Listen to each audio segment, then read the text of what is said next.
نبی کریم صلی اللہ علیہ وآلہ وسلم نے جو فرمایا ہے وہ میں آپ کو بتا دیتا ہوں۔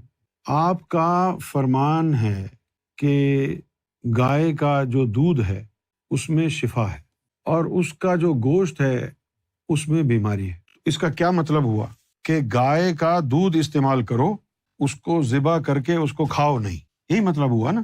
اچھا، میں نے بھی سرکار کو نہیں دیکھا کہ گائے کے گوشت کو ٹچ کیا ہو، کبھی نہیں، لیکن پتہ نہیں مسلمانوں نے کیا چڑ بنا لی ہے۔ پاکستان میں تو، بنگلہ دیش میں بھی، پاکستان میں بھی کھاتے ہیں لوگ، بیف بھر بھر کے کھاتے ہیں، بیف ہی کھاتے ہیں۔ یہاں انگلینڈ میں زیادہ لیم چلتا ہے، تو بتا دیا ہے حضور نے کہ بھئی اس کے گوشت میں بیماری ہے اور دودھ میں شفا ہے۔ تو اب بتا دیا جائے کہ اس میں بیماری ہے، پھر بھی آپ کھا رہے ہیں، تو اب آپ کو کون روکے گا؟ کھا لو، مرو جا کے۔ تو حضور نے ڈسکریج کیا ہے کہ نہ کھایا جائے۔ لیکن جب آپ کو پتہ چلتا ہے کہ میرے محلے میں ہندو رہتے ہیں اور ہندو جو ہیں وہ گو ماتا کی جو ہے بڑی رسپیکٹ کرتے ہیں، تو ہمارا دین اسلام ہم کو فتنہ اور فساد نہیں سکھاتا بلکہ دوسرے مذاہب کا احترام سکھاتا ہے۔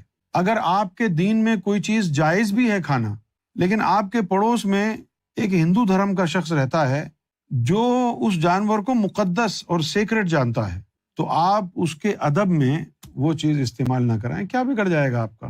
اگر آپ اس پر اڑ جائیں کہ نہیں جی میں مسلمان ہوں، میں تو گائے کو کاٹ کے کھاؤں گا، تو مسلمان تو آپ ہیں لیکن جہنمی مسلمان ہیں کیونکہ آپ فتنہ پھیلا رہے ہیں۔ حکمت بھی کوئی چیز ہوتی ہے نا بھائی۔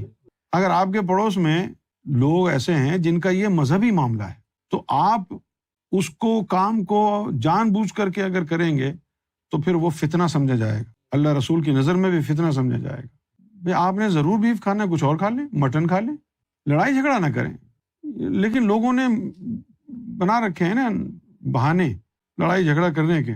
میں تو اپنے تمام جتنے بھی لوگ ہیں جو ہماری باتیں سننے والے ہیں، تمام بھائیوں کو کہوں گا، مسلمانوں کو کہوں گا کہ اپنے ہندو بھائی کے مذہب کے احترام میں آپ بیف کا گوشت جو ہے نہ کھائیں۔ تو مر تو نہیں جائیں گے آپ؟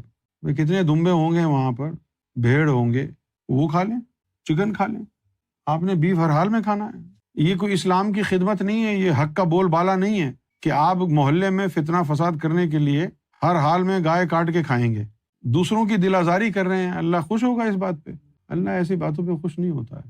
ایک دوسرے کے مذہب کا احترام کریں۔ آپ ان کی ہولی میں جائیں، وہ آپ کے عید میں آئیں، احترام کریں نا بھائی، ایک دوسرے کے دھرم کا، ایک دوسرے کی جو ریلیجیس فیسٹیوٹی ہے اس میں بھی شریک ہوں، اور جو ایک دوسرے کی پروہیبیشنز مذہب میں ہیں ان کا خیال رکھیں، دھیان رکھیں۔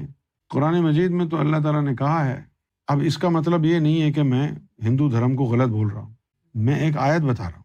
قرآن مجید نے تو یہاں تک کہا ہے کہ اگر تم کسی کے جھوٹے خدا کو برا بھلا کہو گے تو وہ تمہارے سچے خدا کو برا بھلا کہے گا، لہٰذا کسی کے جھوٹے خدا کو بھی برا بھلا نہ کہو۔ اگر کوئی کافر ہے تو اس کو اس کے باوجود بھی کافر نہ کہو، ہو سکتا ہے کل ایمان لے آئے۔ کیوں بھائی؟ آپ جو ہے دوسرے مذاہب کے اندر جو رب کے نام ہیں ان کی بے حرمتی کرتے ہو، یہ اچھا تو طریقہ نہیں ہے۔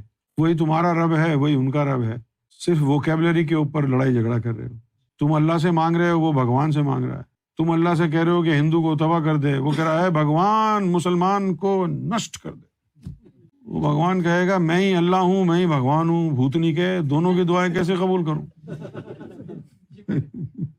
وہی اللہ ہے، وہی بھگوان ہے، ایک ہی قسم کی دعا مانگو۔ اللہ کے لیے مشکل ہو جائے گا نا بھائی۔ آپ کہیں گے کہ بھائی اس کو مار دے، وہ کہے گا اس کو مار دے، اب اللہ کس کی سنے؟ وہ تو ساری مخلوق کا خالق ایک ہی ہے۔ آپ اس کو بھگوان کہہ دیں، ایڈونوئے کہہ دیں، گاڈ کہہ دیں، رحمان کہہ دیں، قرآن میں لکھا ہے کہ اللہ کے بے شمار نام ہیں اچھے اچھے۔ ان چیزوں کو سمجھنا چاہیے۔ اگر آپ صوفی ہیں تو صوفی جو ہے وہ دنیا کے اندر جتنے بھی دھرم ہیں سب کی رسپیکٹ کرتا ہے، کسی کو برا نہیں کہتا، سمجھ گئے؟